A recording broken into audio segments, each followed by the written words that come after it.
വെള്ളാപ്പള്ളിയെ ഇവിടെ വിലക്ക് ഏർപ്പെടുത്തേണ്ടത് ഒരു സർക്കാർ സംവിധാനമാണ്, അല്ലെങ്കിൽ മുഖ്യമന്ത്രിയാണ്.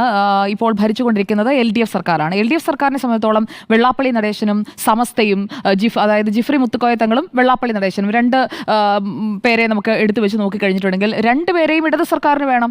രണ്ട് കൂട്ടരിൽ നിന്നും വോട്ട് പ്രതീക്ഷിക്കുന്നുണ്ട്.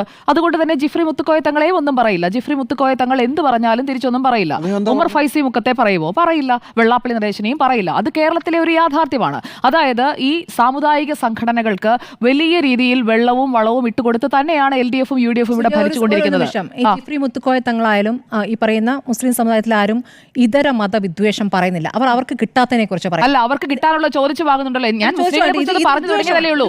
അല്ല, ഞാൻ ഒരു വരി പറഞ്ഞു തുടങ്ങുമ്പോഴേ അങ്ങ് മുസ്ലിങ്ങൾക്ക് വേണ്ടി വാദിക്കേണ്ട. ഞാൻ എന്റെ ഭാഗം പറയട്ടെ. വെള്ളാപ്പള്ളി നടേശനെ പറയുമ്പോൾ ഇപ്പുറത്തുള്ള ജിഫ്രി മുത്തുക്കോയ തങ്ങളെയും സമസ്തയും പറഞ്ഞു തന്നെ പോകണം. സമസ്ത ഇവിടെ എന്താണ് ആവർത്തിച്ച് വാദിച്ചുകൊണ്ടിരുന്നത്? സ്കൂൾ സമയമാറ്റം ഒരു സർക്കാരിന്റെ നയമാണ്. ആ നയം സർക്കാർ എടുത്തു കഴിയുമ്പോഴേക്കും ഭീഷണിപ്പെടുത്തുകയാണ്. ഭീഷണിപ്പെടുത്തി ഒരു തങ്ങൾ ഉദ്ദേശിക്കുന്ന തലത്തിലേക്ക് കൊണ്ടുചെന്നെത്തിക്കാനായിട്ടുള്ള സമ്മർദ്ദ തന്ത്രമാണ് സമസ്ത നടത്തിക്കൊണ്ടത്. സമസ്ത ഒരു മുസ്ലിം സംഘടനയാണ്. SNDP പറയുന്നത് പോലെ തന്നെ സമസ്തയെയും വിമർശിക്കാൻ നമ്മൾ തയ്യാറാകുമ്പോഴേ അതിൽ യഥാർത്ഥത്തിൽ മതേതരത്വം ഉണ്ടെങ്കിൽ സാധ്യമാവുകയുള്ളൂ. അല്ലാതെ ഒരു ഭാഗത്തേക്ക് മാത്രം നോക്കിക്കൊണ്ടുള്ള ഒരു വിമർശനമാകുമ്പോൾ വെള്ളാപ്പള്ളി ചെയ്യുന്നത്, ഹിന്ദു സംഘടനകൾ ചെയ്യുന്നത്, RSS ചെയ്യുന്നത് അതൊക്കെ മാത്രം തെറ്റായി തോന്നുകയും ഇപ്പുറത്തുള്ള മുസ്ലിം സംഘടനകൾ ചെയ്യുന്നത് ജമാഅത്തെ ഇസ്ലാമി ആയാലും SDP ആയാലും സമസ്തയായാലും ആരായാലും തെറ്റിന് കാണാതെ പോവുകയും ചെയ്യും. വെള്ളാപ്പള്ളിയെ വിമർശിക്കുന്ന ആ ഒരു ആർജവത്തോടെ വിമർശിക്കില്ല. ഞാൻ പറയട്ടെ, ഞാനൊന്ന് പറഞ്ഞ് പൂർത്തിയാക്കട്ടെ.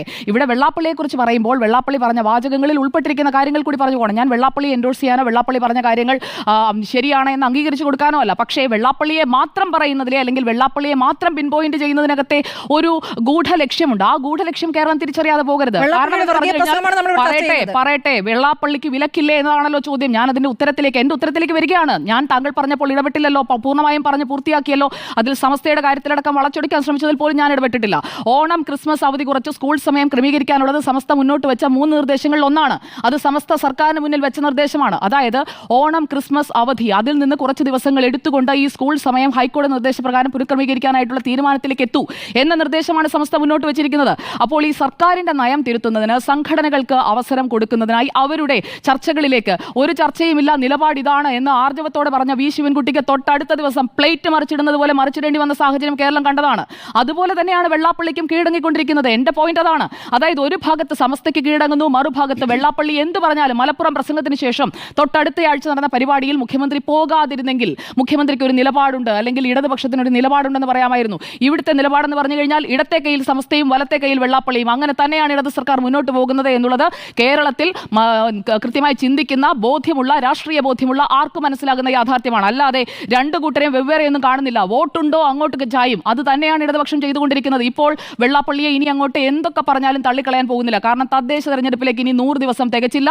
നിയമസഭാ തെരഞ്ഞെടുപ്പിലേക്ക് 6-7 മാസത്തിനുള്ളിൽ നിയമസഭാ തെരഞ്ഞെടുപ്പ് വരാൻ പോവുകയാണ്. അപ്പോൾ അതിലേക്ക് പോകുമ്പോൾ കൃത്യമായി എവിടെ നിന്നാണ് വോട്ട് ചോർന്നത്? കഴിഞ്ഞ ലോക്സഭാ തെരഞ്ഞെടുപ്പിന്റെ കണക്കെടുത്ത് നോക്കി ഓരോ ജില്ലയിലെയും CPIഎമ്മിന്റെ അവലോകന റിപ്പോർട്ട് വന്നല്ലോ.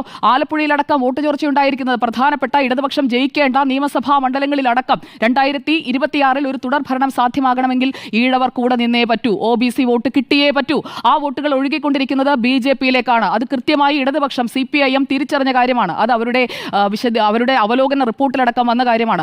അങ്ങനെയുള്ള ഒരു സാഹചര്യത്തിൽ വെള്ളാപ്പള്ളി നടേശൻ 3 മാസം മുമ്പ് ജിമ്മി സാർ പറഞ്ഞ പോലെ പറയാനാണെങ്കിൽ മുഖ്യമന്ത്രിക്ക് ഇടത് സർക്കാരിന് 3 മാസം മുൻപേ വെള്ളാപ്പള്ളിയെ തിരുത്താമായിരുന്നു. തിരുത്തിയില്ലല്ലോ.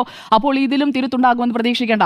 മലപ്പുറം ശ്വാസമുട്ടലിലും പറഞ്ഞു പോയത് അങ്ങനെയല്ല ഇങ്ങനെയാണ് എന്ന് പറഞ്ഞുകൊണ്ടുള്ള ഒരു ഒഴുക്കൻ മറുപടി അല്ലാതെ അതിനപ്പുറത്തേക്ക് മുഖ്യമന്ത്രി പോയിട്ടില്ല. അതിനപ്പുറത്തേക്ക് ഇനിയും പോകാൻ പോകുന്നില്ല. അല്ലെങ്കിൽ വെള്ളാപ്പള്ളിയുടെ ഈ പ്രസംഗം കഴിഞ്ഞ് ഇത്രയും സമയമായല്ലോ, മണിക്കൂറുകൾ പിന്നിട്ടല്ലോ, ഇതുവരെ ഏതെങ്കിലും ഒരു മന്ത്രി അല്ലെങ്കിൽ ഏതെങ്കിലും ഒരു പ്രധാനപ്പെട്ട ഇടതുപക്ഷത്തെ നേതാവ്, എന്തിന് ബിനോയ് വിശ്വം പോലും വന്നില്ലല്ലോ. CPI വലിയ രീതിയിൽ വിമർശിക്കാറുള്ളതാണല്ലോ. എന്തേ വെള്ളാപ്പള്ളി നടേശനെ വിമർശിക്കാനായിട്ട് പറ്റാത്തത്?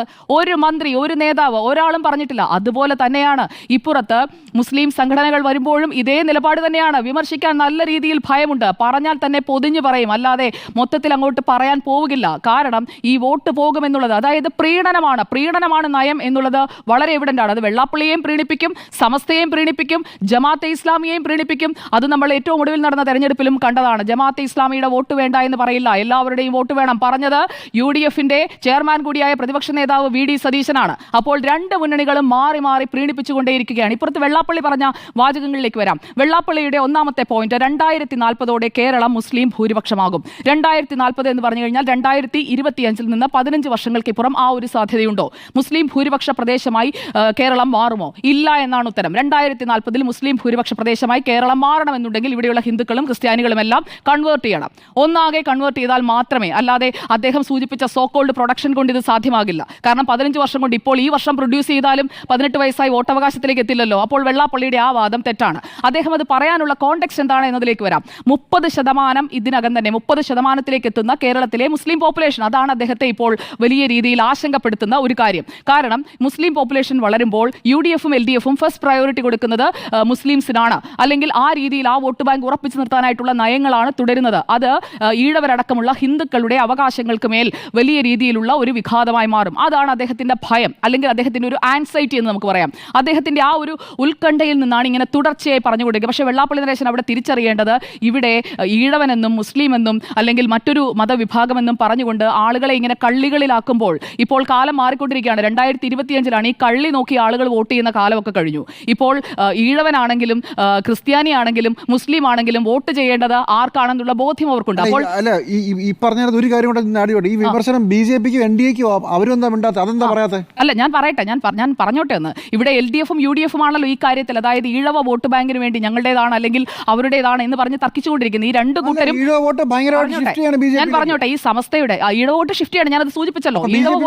ഈഴവ വോട്ട് ഷിഫ്റ്റ് ചെയ്യുകയാണ് NDAയിലേക്ക്.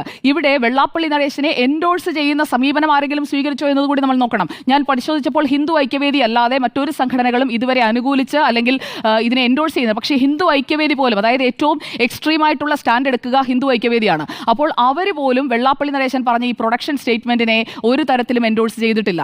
അദ്ദേഹം പറഞ്ഞ ഈ 2040 അത് അദ്ദേഹത്തിന്റെ ആശങ്കയാണ് എന്ന രീതിയിലുള്ള ഒരു പ്രതികരണം മാത്രമേ ഉള്ളൂ. അതായത് വെള്ളാപ്പള്ളി നടേശനെ ആരും ഏറ്റെടുക്കുന്നില്ല, ആരും പ്രതിരോധിക്കുന്നില്ല, തൊടാതെ വിടുകയാണ്. അതിൽ ഈ 3 മുന്നണികൾക്ക്, ഞാൻ അതിലേക്ക് തന്നെയാണ് ഞാൻ വന്നത്, 3 മുന്നണികളും തൊടാതെ വിടുകയാണ്. പക്ഷേ ഈ 3 മുന്നണികളും മനസ്സിലാക്കേണ്ട ഒരു യാഥാർത്ഥ്യമുണ്ട്. കേരളത്തിൽ നിങ്ങൾ ഇങ്ങനെ മുസ്ലിം എന്ന് പറഞ്ഞുകൊണ്ട് അല്ലെങ്കിൽ ഹിന്ദു എന്ന് പറഞ്ഞുകൊണ്ട് ക്രിസ്ത്യാനി എന്ന് പറഞ്ഞുകൊണ്ട് വേർതിരിക്കാൻ നോക്കുകയാണ് എന്നുണ്ടെങ്കിൽ നിങ്ങൾക്ക് ഒരിക്കലും കൃത്യമായി ഈ 3 പോക്കറ്റിനെയും ഉറപ്പിച്ചു നിർത്താൻ സാധിക്കില്ല. അത് ടെസ്റ്റ് ചെയ്തിട്ടുള്ള ഒരു യാഥാർത്ഥ്യമാണ്. കാരണം ഇടതുപക്ഷം എത്രത്തോളം CAയുടെ കാര്യം, അങ്ങനെ പൗരത്വ ഭേദഗതിയിൽ ഉള്ള ഏറ്റവും വലിയ പ്രതിഷേധങ്ങൾ നടത്തിയത് ഇടതുപക്ഷമല്ലേ? എന്നിട്ട് വോട്ട് എങ്ങോട്ട് പോയി? UDFിലേക്കല്ലേ പോയത്?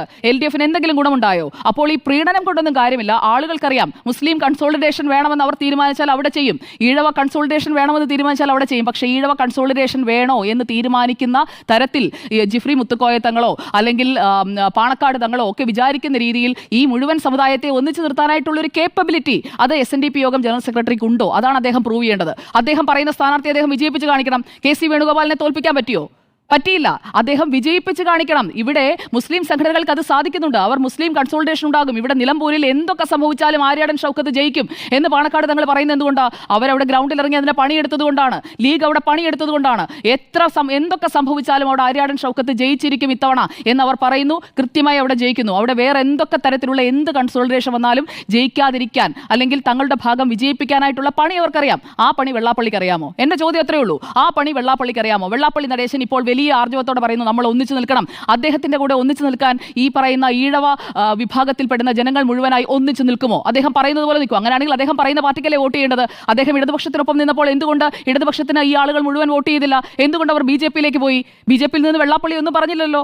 BDJS മത്സരിച്ച സീറ്റുകളിലുമല്ലല്ലോ. BDJS മത്സരിച്ച സീറ്റുകളിലല്ല BJPക്ക് ഈഴവ വോട്ടുകൾ എൻ ബ്ലോക്ക് ആയിട്ട് വന്നത്. അതുകൂടി ജിമ്മി സാർ നോക്കണം.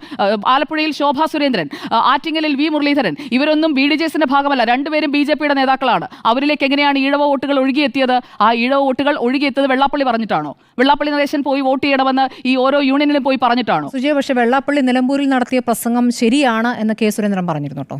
വെള്ളാപ്പള്ളി നടേശൻ അവിടെ പറഞ്ഞ ശ്വാസം മുട്ടുന്നത്, അതായത് ബുദ്ധിമുട്ടുകൾ നേരിടുന്നു, അതായത് വിദ്യാഭ്യാസ സ്ഥാപനം, K സുരേന്ദ്രൻ പറഞ്ഞ വാചകം ഇതാണ്: വിദ്യാഭ്യാസ സ്ഥാപനങ്ങൾ തുടങ്ങുന്നതിൽ ബുദ്ധിമുട്ട് നേരിട്ടത് കൊണ്ടാണ് വെള്ളാപ്പള്ളി നടേശൻ ആ കാര്യം പറഞ്ഞത്. അദ്ദേഹത്തിന് ആ ബുദ്ധിമുട്ട് നേരിട്ടത് കൊണ്ടാണ് എന്ന് കൃത്യമായ വിദ്യാഭ്യാസ സ്ഥാപനത്തിന്റെ പേര് തന്നെ വെച്ചാണ് അവിടെ K സുരേന്ദ്രൻ പറഞ്ഞത്. വെള്ളാപ്പള്ളി അങ്ങനെയല്ല. അതെ, ശ്വാസം മുട്ടുന്നു. വെള്ളാപ്പള്ളിയുടെ ആ ശ്വാസം മുട്ടലിനെ അംഗീകരിച്ചുകൊണ്ടല്ല ഞാൻ അതുകൊണ്ടാണ് ഓപ്പണിംഗ് സ്റ്റേറ്റ്മെന്റിൽ തന്നെ പറഞ്ഞത് വെള്ളാപ്പള്ളി നടേശൻ പറഞ്ഞതിനെ അല്ലെങ്കിൽ വെള്ളാപ്പള്ളി നടേശൻ എടുക്കുന്ന വർഗീയ നിലപാടിനെ എൻഡോഴ്സ് ചെയ്യുന്ന ആളല്ല ഞാൻ, ഇന്നും ചെയ്യില്ല നാളെയും ചെയ്യില്ല. പക്ഷേ വെള്ളാപ്പള്ളി നടേശന്റെ ഈ മുഖ്യമന്ത്രി പരിപാടിയിൽ പങ്കെടുക്കില്ല എന്ന് ഇവരെല്ലാവരും നിരന്നിരുന്ന് പറഞ്ഞല്ലോ. മുഖ്യമന്ത്രി പങ്കെടുക്കാൻ പോകുന്നില്ല. ഞാൻ പറഞ്ഞു പങ്കെടുക്കുമെന്ന്. കാരണം പിണറായി വിജയൻ പങ്കെടുത്തിരിക്കും. പിണറായി വിജയന് വോട്ടാണ് മുഖ്യം. നമ്മളാരും പങ്കെടുക്കില്ല എന്ന് പറഞ്ഞിട്ടില്ല. നമ്മളെല്ലാവരും പങ്കെടുക്കുന്ന പറഞ്ഞത് പങ്കെടുക്കുന്ന മിണ്ടില്ല എന്നാ പറഞ്ഞത്. അപ്പോൾ എന്തായാലും അന്നത്തേതൊക്കെ നമ്മുടെ ഡിജിറ്റൽ ആർക്കൈവ്സിൽ ലഭ്യമാണല്ലോ. അത് നമുക്ക് നോക്കാം. എന്തായാലും ഇവിടെ പിന്നെ കാന്തപുരത്തെ കുറിച്ച് പറഞ്ഞു. കാന്തപുരം നടത്തിയ ഇടപെടലുകൾ നിമിഷപ്രിയയുടെ മോചനത്തിലേക്ക് എത്തിച്ചോ? അതാണല്ലോ നിലനിൽക്കുന്ന ഒരു ചോദ്യം. നിമിഷപ്രിയയുടെ മോചനത്തിലേക്ക് എത്തിച്ചോ? സുപ്രീം കോടതിയിൽ വന്നപ്പോൾ കേന്ദ്ര സർക്കാരിന്റെ കൗൺസിൽ അടക്കം ഈ കാര്യത്തിൽ എന്താണ് പറഞ്ഞത്? കാന്തപുരത്തെ കുറിച്ച് ഇടപെട്ടോ എന്നാണ് ചോദിക്കുന്നത്. ഞാനത് പറഞ്ഞോട്ടെ. അല്ല, ഒറ്റ ദിവസം മാധ്യമങ്ങൾ കാന്തപുരത്തിന് കൊടുത്ത ഹൈപ്പ് എത്രമാത്രമാണ്. കാന്തപുരം ഇടപെട്ടു, നിമിഷപ്രിയ ഇതാ എത്തുന്നു, വധശിക്ഷ മരവിപ്പിച്ചു. ആ രീതിയിലാണ് ഒരു തൂക്കുകയർ, നാളെ രാവിലെ തൂക്കുകയർ വിധിച്ച ഒരു സ്ത്രീ, ഒരാളെ ആ തൂക്കുകയറിൽ നിന്ന് മാറ്റിയത് തന്നെ വലിയ കാര്യം. ഇന്നും അത് കാന്തപുരമാണ് ചെയ്തത് എന്ന രീതിയിൽ ഈ ഇടപെട്ടു എന്ന് പറയുന്ന കുടുംബക്കാർ പറയുന്നുണ്ടല്ലോ. എന്തിനാണ് പിന്നെ അല്ല, ഞാൻ ചോദിക്കട്ടെ, പിന്നെ എന്തിനാ ഇപ്പൊ ഒരു ടീമിനെ, ഡെലിഗേഷൻ ടീമിനെ അങ്ങോട്ട് വിടുന്നുണ്ടല്ലോ, അതിനകത്ത് കാന്തപുരത്തിന്റെ പ്രതിനിധി വേണമെന്ന് പറയുന്നത് എന്തിനാ? കാന്തപുരത്തിന്റെ പ്രതിനിധി വേണമെന്ന് പറഞ്ഞ സുഭാഷ് ചന്ദ്രനാണ്, അതായത് ആക്ഷൻ കൗൺസിൽ അംഗമാണ്. ആ സുഭാഷ് ചന്ദ്രൻ ഇടതുപക്ഷമാണെന്നുള്ളത് ഞാൻ പറഞ്ഞു തരേണ്ട കേന്ദ്ര സർക്കാർ എന്താണ് പറയുന്നത്? ഞാനൊന്ന് പറഞ്ഞു. കേന്ദ്ര സർക്കാർ ആദ്യം പറഞ്ഞത് ഞങ്ങൾക്ക് അവിടെ നയതന്ത്ര ബന്ധമില്ല. സത്യമാണ്. പരിമിതി ഇല്ലായിരുന്നെങ്കിൽ കേന്ദ്രത്തിന് എന്താണ് അവിടെ സംഭവിക്കുന്നത് കൃത്യമായി പറയാൻ കഴിയുമോ? ഞാൻ ചോദിക്കട്ടെ, ഈ കാന്തപുരം അയച്ചു എന്ന് പറയുന്ന സൂഫി പണ്ഡിതൻ ഞങ്ങളുമായി സംസാരിച്ചില്ല എന്ന് ഈ നിമിഷപ്രിയ കൊന്ന ആളുടെ സഹോദരൻ തന്നെയാണല്ലോ പറയുന്നത്. അതെന്താണ്? ടൈം എക്സ്റ്റൻഷൻ കൊടുത്തത് ഞായറാഴ്ചയാണ്, കഴിഞ്ഞ ഞായറാഴ്ചയാണ്. കാന്തപുരം ഇതേക്കുറിച്ച് പറയുന്നപ്പോഴാണ് ചൊവ്വാഴ്ചയാണ്. ഞായറാഴ്ചത്തെ ഉത്തരവ് ചൊവ്വാഴ്ച കൊണ്ടുവന്നിട്ട് തിങ്കളാഴ്ച അല്ല, കാന്തപുരത്തിന് വേണ്ടി വാദിക്കാൻ നിൽക്കും. ഞാനതൊന്ന് പറഞ്ഞു പൂർത്തിയാക്കട്ടെ. അപ്പോൾ അതാണ് എല്ലാത്തിനും ഇടയിൽ കയറുകയാണ്. അല്ല, ഇത്രയ്ക്ക് ഒരു ആവേശം കാണുമ്പോഴാണ് മറന്നു പോകുന്നോണ്ടാണ്. ഇപ്പൊ ഈ പറഞ്ഞല്ലോ കാന്തപുരം വെള്ളാപ്പള്ളിയുടെ എല്ലാ പ്രസ്താവനയും സുരേന്ദ്രൻ പിന്തുണയ്ക്കുന്നത് അതിനെക്കാട്ടും തീവ്രമാണ് പറഞ്ഞത്. മറ്റേ മുസ്ലിങ്ങൾക്ക് തുപ്പിയിട്ട് ഭക്ഷണം കൊടുക്കുന്നു പറഞ്ഞ കെ സുരേന്ദ്രനാണ് ഈ കാര്യത്തിൽ പറഞ്ഞത്. കെ സുരേന്ദ്രൻ പറഞ്ഞു മലപ്പുറത്ത് ഒരു മാസക്കാലം ഒരു തുള്ളി വെള്ളം ഒരാൾക്കും ലഭിക്കില്ല. നോമ്പ് കാലത്തെ ലക്ഷ്യമായി കെ സുരേന്ദ്രൻ പറഞ്ഞത് ഈ അദ്ദേഹത്തിന്റെ ആ പ്രസംഗത്തെ പിന്തുണച്ചുകൊണ്ടാണ്. മലപ്പുറത്ത് ഈ തുള്ളി വെള്ളം കിട്ടാത്ത ശ്വാസമുട്ടലാണ്. അതാണ് വെള്ളാപ്പള്ളി പറഞ്ഞതിനെ സുരേന്ദ്രൻ പിന്തുണച്ചുകൊണ്ട് പറഞ്ഞത്. അപ്പോൾ ഒട്ടും തീവ്രത കുറച്ചല്ല കെ സുരേന്ദ്രൻ പ്രതികരിച്ചത്.